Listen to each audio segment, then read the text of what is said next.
Universitet har bir yoshning hayotidagi yangi sahifa, imkoniyatlar va qiyinchiliklar bilan to'la bosqich. Bu yerda har kuni yangi tanishuvlar, bilimlarga, do'stlarga yo'l ochiladi. Ammo ba'zan bu yangiliklarga qo'shilib ketish oson bo'lmaydi.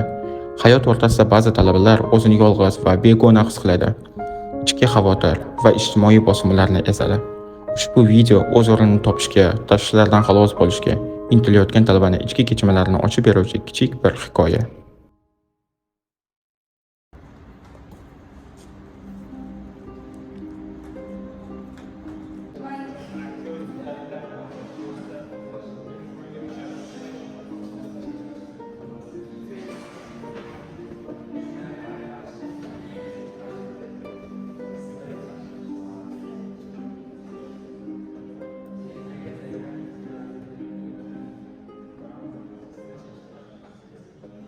Alo. Oyi, assalomu alaykum. Va alaykum assalom. Men keldim o'qishga. Yetib olgan bo'lsang yaxshi. Chiqib telefon qilaman. Ha, mayli, esingdan chiqmasin o'g'lim. Xo'p.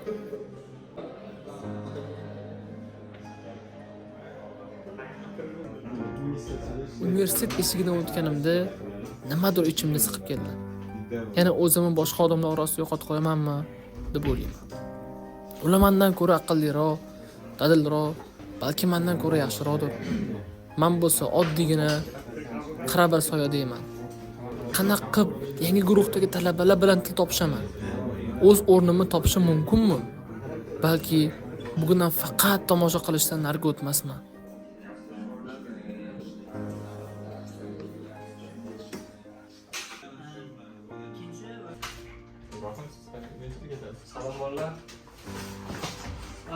Assalomu alaykum. Alaykum assalom. Bitta bo'lamiz. Talabalar.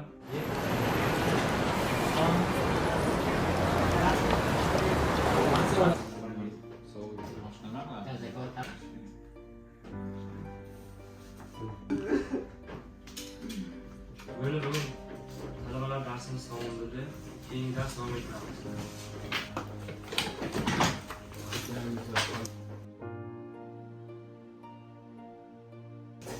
Talabalar, yangi talabaga universitetga moslashishga yordam berishimiz kerak.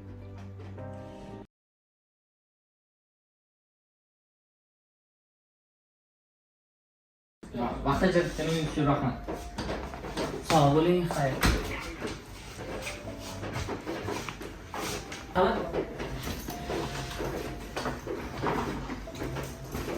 Ali, xush kelibsiz. O'zingizni erkin tutishingizni xohlayman. Universitet yaxshi ketyaptimi? Ko'nik holdingiz bilancha? Agar universitet yoki men tarafimdan yordam kerak bo'lsa, biz har doim yordam berishga tayyormiz. Chinam yordam kerak emas. To'xtang, Ali.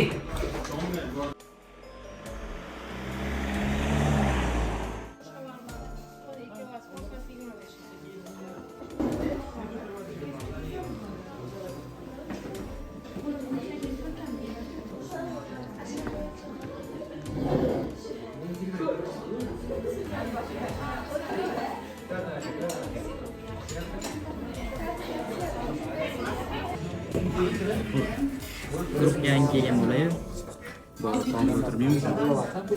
Qo'yaveringlar, yili boshida keldi-yu, keyinchalik qo'shilib ketar. Hozir biroz qiyin bo'libdi.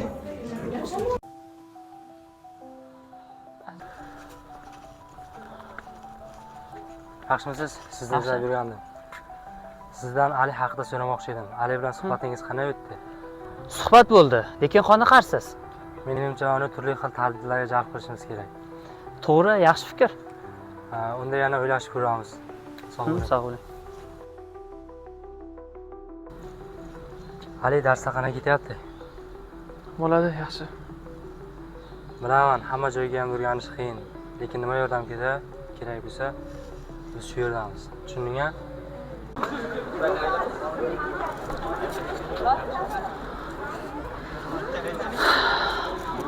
Bilaman. Yangi muhitga o'rganish qiyin. Balki biror tadbirga yoki klubga qo'shilib ko'rarsiz. Bu siz uchun o'zingizga qiziq ishlaringizni topishingizga yordam beradi. To'g'ri, agar qiziq bo'lsa, qatnashib ko'raman. Ertaga institutda kichik tadbir bo'lib o'tadi. Bu siz uchun yangi imkoniyat bo'lishi mumkin. Yangi do'stlar orttirasiz.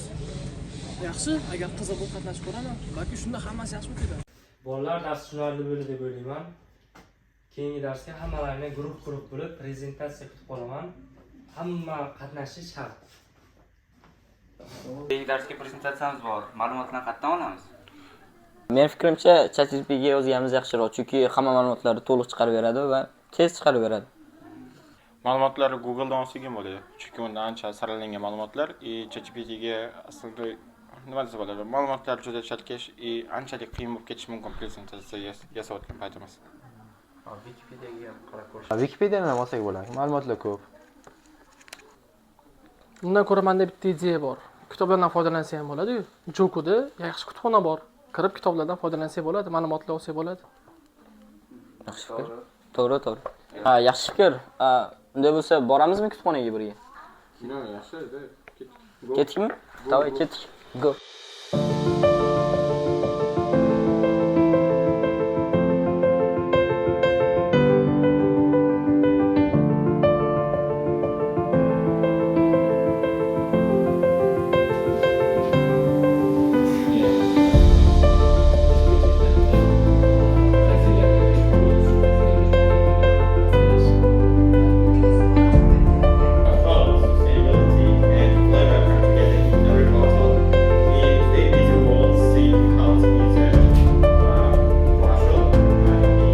Turli xarakterlar, har xil orzular, lekin yagona oila universitet hammamizni birlashtiradi. Bu yerda ustozlarning sabr-toqati, murabbiylarning mehr-muhabbati, xodimlarning qo'llab-quvvatlashi bilan biz o'z yo'limizni topamiz va o'zimizni uydagidek his qilamiz.